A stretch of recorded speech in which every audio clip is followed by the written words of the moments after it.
That fresh morning. That fresh morning. Les 104.5 Urban FM, la station urbaine. Gina, tu as dit que tu parles d'administration.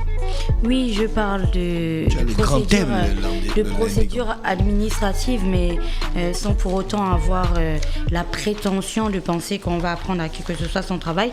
C'est juste, comme vous le savez, à chaque fois, c'est des questionnements. Hein. C'est des questionnements. Alors, tu sais que dès qu'une entreprise recrute quelqu'un au Gabon, on va d'abord parler du secteur privé. Dès qu'une entreprise recrute un employé au Gabon, l'entreprise est directement soumise aux articles, aux règles, aux textes de loi contenus dans le Code du travail, qui est en gros la Bible en fait des entreprises. On va te dire que quand tu recrutes quelqu'un, voici ce que tu dois respecter, voici le temps que va durer son CDD. Au-delà de ce temps-là, si tu veux pas le garder, bah tu le laisses, tu peux le renouveler une fois. Au-delà de ce temps, si tu veux pas le garder, tu dois le laisser partir, parce que si tu le gardes plus longtemps en CDD et tout, tu es en infraction avec la loi. Et puis lorsque tu emploies quelqu'un, c'est bien sûr sur la base de son diplôme. Vous tombez d'accord sur le salaire que ton employé doit recevoir. Et puis bien sûr, si ton employé ne reçoit pas le salaire qui avait été fixé dès le départ, bah il peut te porter plainte et tout ça. Et donc tu vas crouler en fait sous les procédures judiciaires, voilà. Et puis il y a surtout le paiement des taxes et des charges, parce qu'employer quelqu'un, bah, il y a le salaire que tu payes, il y a aussi les taxes que tu vas payer du coup, il y a les charges sociales, ce qu'on appelle les charges sociales, tu vas payer la CNSS, tu vas payer la CNAMGS, au sens donc de tout ce qui est contenu dans ce que tu dois faire pour avoir des employés et pour avoir une situation, pour que ton entreprise ait une situation administrative claire, responsable et sans ambiguïté.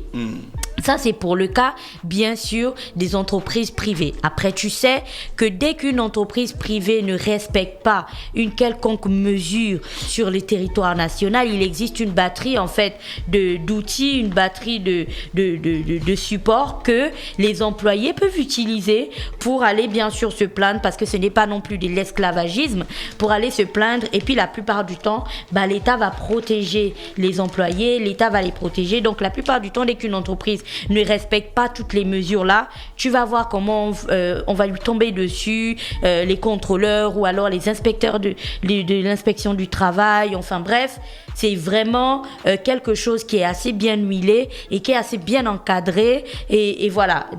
Même quand une entreprise a fermé, tu vas voir qu'après on paie les droits des salariés. Très rarement tu vas voir des salariés qui vont sortir en disant elle a fermé, elle m'a rien payé et ainsi de suite, ou on m'a viré sans raison et tout ça, et puis ils devaient payer mes droits, ils n'ont pas payé.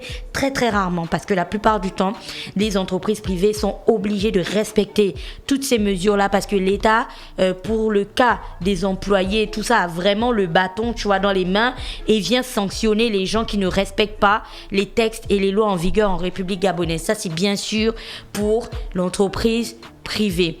Après, à l'image de la rubrique que l'on avait faite la dernière fois quand on parlait des députés, quand on disait que les députés étaient en fait des sortes de modèles, ils devaient montrer l'exemple, parce qu'en gros, c'est eux les élus. Vous savez, les élus de la nation, ils parlent en notre nom. De la même manière, ici, l'État qui est vraiment très dur avec les entreprises, et c'est très bien, hein. L'État qui est très dur avec les entreprises lorsqu'elles ne respectent pas les textes et les lois en vigueur qui régissent donc la vie en son sein, cet État-là doit lui-même aussi réussir à se faire violence, de sorte que, ben voilà, il ne pêche pas dans les choses qu'il reprocherait aux autres de faire. De quoi est-ce qu'on parle ce matin? Si vous avez acheté le journal L'Union, et le journal L'Union va juste me servir de complément, parce qu'il y a quelques semaines déjà que nous avions reçu sur la page, il y a des auditeurs, mais aussi des auditeurs qui ont envoyé un message sur la page Facebook, qui sont des stagiaires de l'ENES qui souhaitaient qu'on s'apesantisse un petit peu sur leur situation, qu'on en parle. Et c'est donc dans le journal L'Union aussi que vous retrouvez la situation des étudiants, des stagiaires de l'ENES qui, le journal en parle aussi. Et de quoi est-ce qu'il s'agit exactement? Tenez-vous bien. La promotion 2014 de l'école normale supérieure qui vient donc d'emboîter le pas à celle de 2012 qui est montée au créneau pour réclamer la régularisation de sa situation administrative. Une situation administrative qui jusqu'à présent n'est toujours pas, régularisée. Vous allez comprendre de quoi ils parlent. Ces étudiants disent que donc quand ils ont fini leur formation de 2 ans à l'ENES, la promotion 2014 a été affectée dans 9 directions d'académie provinciale, donc dans les 9 provinces, avec des présalaires. Tu vois, donc quand on te prend, t'intègre avec un présalaire, tu as le statut de stagiaire. Et puis ce statut de stagiaire là, l'État bien sûr va voir ta valeur, tu vois, va voir si c'est bon, si on peut te garder en tant que professeur et tout.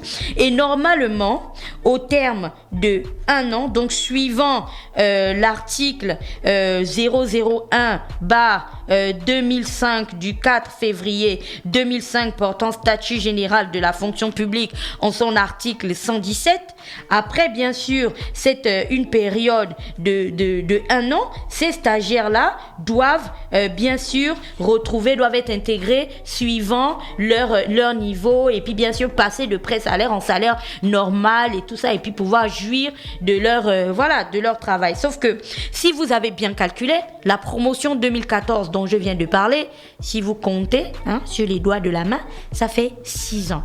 Ce qui, si on transpose ça dans le secteur privé, reviendrait à faire en sorte qu'une entreprise ait embauché quelqu'un, par exemple, pour un CDD de 6 mois, et puis on te renouvelle les 6 mois-là, parce que c'est 12 mois l'année, tu vois, donc on va te renouveler ça pendant à peu près 3 mois, tu vois, tous les 6 mois, on renouvelle, ou imaginez quelqu'un qui reste dessus, genre pendant 6 ans, on renouvelle ton CDD. On est bien d'accord que sur le cas d'une entreprise privée, on est totalement en infraction, c'est que cette personne a totalement raison. C'est la même chose pour les stagiaires de l'ENES qui, après donc la première année où ils étaient en pré-salaire, ils ont le statut de stagiaire, ce qui est tout à fait normal. Normalement, au terme de la première année, quand ils passent à la seconde année, ils devraient déjà entrer dans leur droit. Sauf que non, ça fait 6 ans, ils ont toujours le statut de stagiaire. Ça, c'est le statut, bien sûr, à la fonction publique, parce qu'ils disent que pour eux, ils sont toujours à l'indice initial 663 pour les catégories A1 et à l'indice 578 pour les catégories A2. Et tenez-vous bien, ça c'est le premier problème, bien sûr, le statut donc de la personne qui travaille.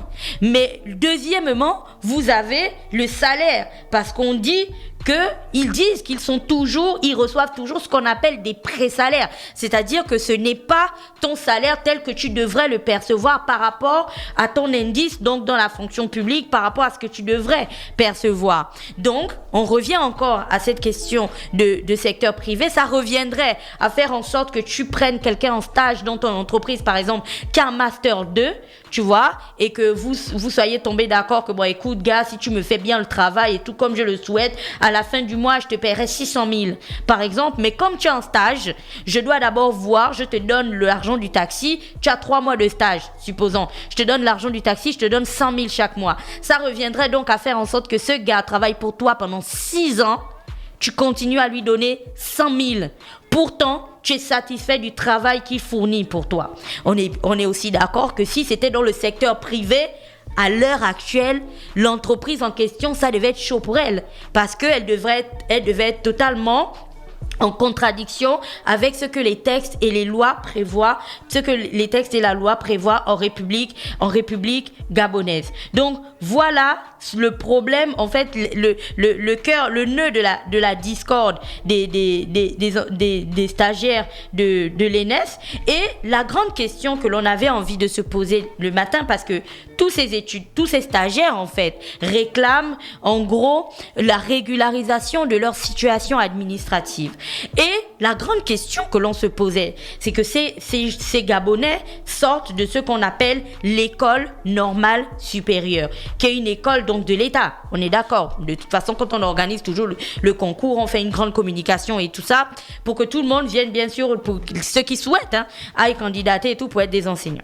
Donc, lorsqu'ils sortent de là-bas, c'est que l'État, on pense, c'est des questions, on pense que l'État doit avoir un tableau de bord. Oui, ils se disent qu'en ce moment, par exemple, à l'ENS, pour cette promotion, on va avoir 200 enseignants qui sortiront. On dit des choses bêtes. Et que ces 200 enseignants, si on les affecte dans 9 académies provinciales, c'est bien sûr parce que on a toujours, à l'aide de ce tableau de bord, on sait que dans telle province, on a par exemple besoin de professeurs de maths, de sciences physiques, machin, là-bas, professeurs de français, de biologie, machin. Donc on envoie. Tu vois, ce tableau de bord nous permet de gérer et de dispatcher les enseignants en fonction des besoins. Jusque-là, tout va bien.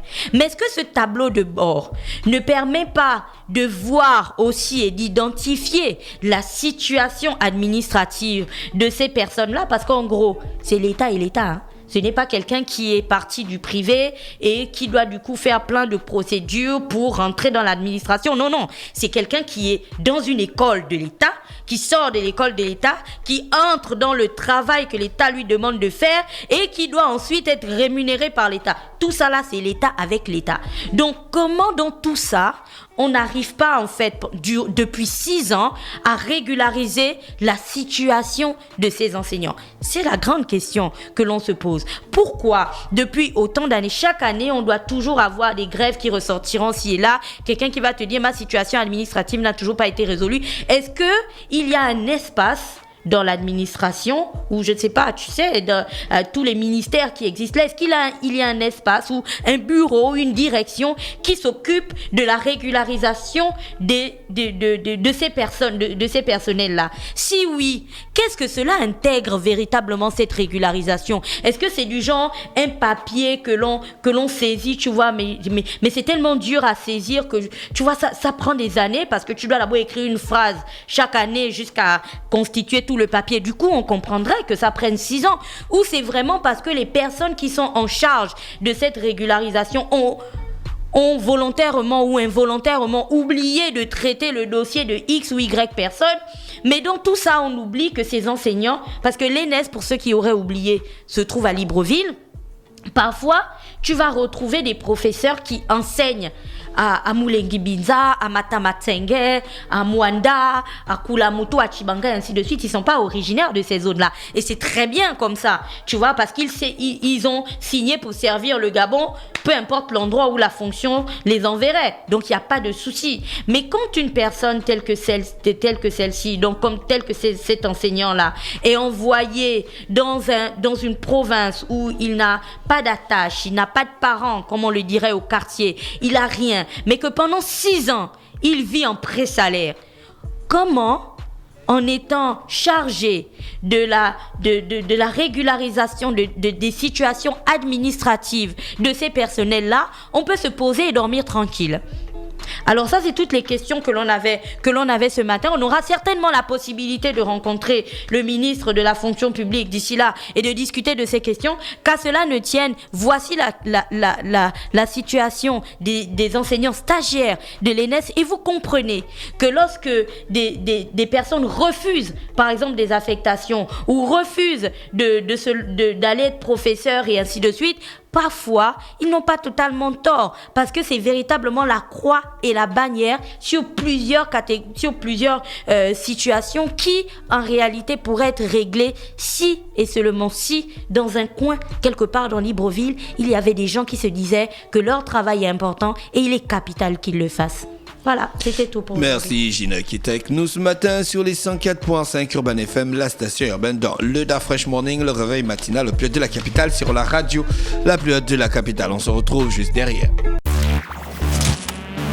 Da Fresh Morning.